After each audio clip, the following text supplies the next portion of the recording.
Assalamualaikum warahmatullahi wabarakatuh. Kami dari kelompok 1 akan melaksanakan uji praktikum protein.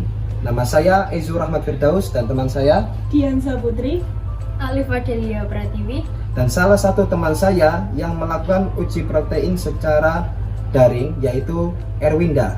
Di sini alat dan bahan yang kami persediakan adalah sebagai adapun alat dan bahan yang kami sediakan untuk bahan yang pertama ada bulu ayam, yang kedua ada air kapur, yang ketiga ada tembaga sulfat yang telah dilarutkan, yang keempat ada tempe, yang kelima roti, yang keenam daging ayam, yang ketujuh putih telur, yang kedelapan kangkung, yang ke-9 1 buah lilin, yang ke-10 gula pasir, yang ke-11 seledri, yang ke-12 terigu, dan yang terakhir adalah air mineral. Untuk alat yang digunakan, yang pertama adalah tabung reaksi, yang kedua adalah sendok makan, yang ketiga ada 2 buah pipet, yang keempat adalah korek api, yang kelima adalah pencetak. Pun metode uji praktek protein yang kita lakukan ada 2 metode.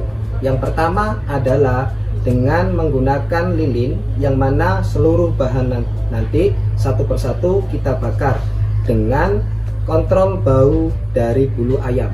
Yang kedua adalah kita hancurkan seluruhnya untuk bahan-bahannya dan kemudian diletakkan di tabung reaksi, kemudian nanti kita teteskan dengan tembaga sulfat dan air kapur.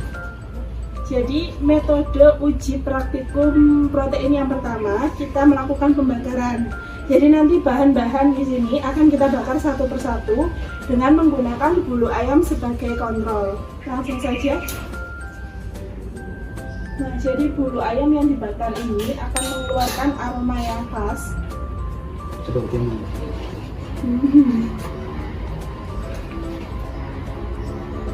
Oke, selanjutnya kita bakar bahan-bahannya. Yang pertama kita bakar tempe dulu.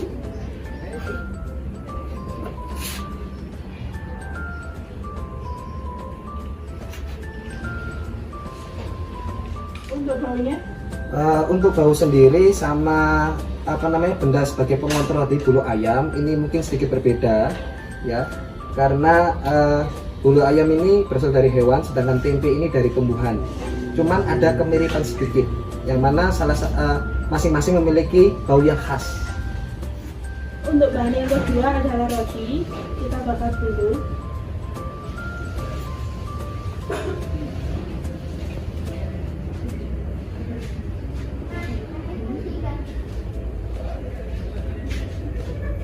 Silakan diamati. Apakah aromanya sama dengan alat kontrol kita tadi? Gimana Bu? untuk roti aromanya berbeda, bahkan sangat berbeda dengan alat kontrol tadi. Karena yang tadi bulu ayam berasal dari hewan dan roti berasal dari nabati. Oke, untuk bahan yang ketiga adalah daging ayam. Kita bakar dulu.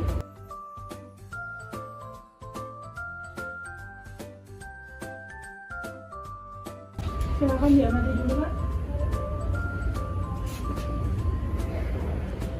Bagaimana? Apakah ada persamaan dengan alat kontrol kita? Kalau menurut saya secara bau mungkin agak mirip ya, agak mirip dengan bulu sebagai pengontrol kita.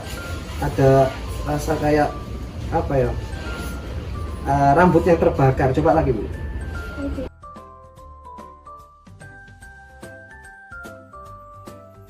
Sama, hampir sama, persis. Persis ya. Ya. Kita lanjut ke bahan yang selanjutnya yaitu putih telur. Kita bakar dulu.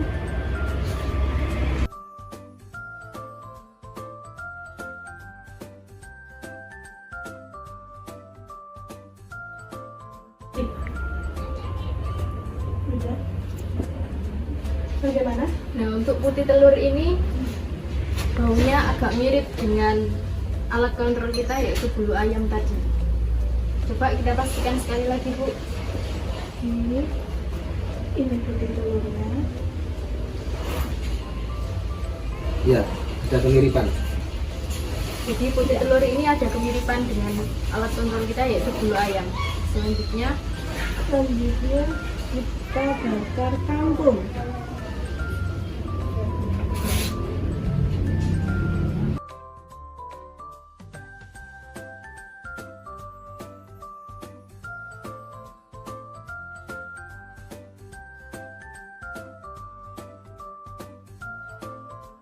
Ada. Jadi dari ini kangkung nggak ada kemiripan. persamaan sama sekali ya sama bulu ayam. Kita lanjut bahan yang selanjutnya, yaitu seledri.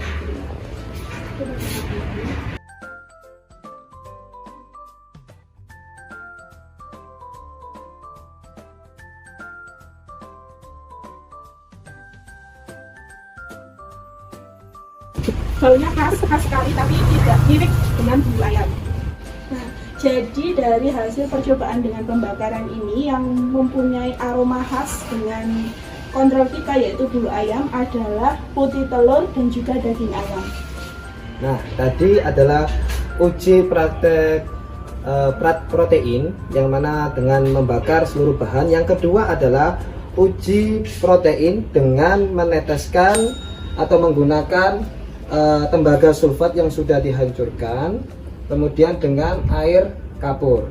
Untuk bahan-bahan yang tadi sudah kami hancurkan dan kami masukkan ke dalam tabung reaksi. Contohnya sebagai berikut: ada seledri, kemudian ada kangkung, kemudian ada roti yang sudah dihancurkan dan diberi air sedikit.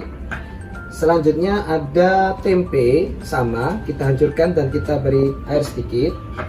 Selanjutnya ada gula, kemudian ada tepung terigu, kemudian ada ayam, dan yang terakhir adalah putih telur.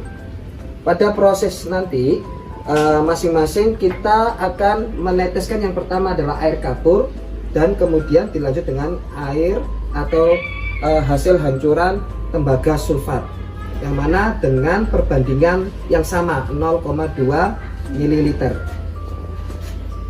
Coba yang pertama dulu, kita coba seledri.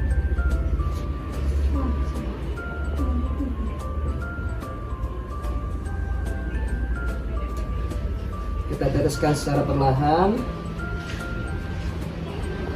Oke. Yang kedua adalah tembaga sulfat. Nah, setelah air kapur dan tembaga sulfat sudah berada di tabung reaksi, kita goyang-goyang sedikit biar tercampur. Kemudian nanti kita biarkan selama beberapa menit.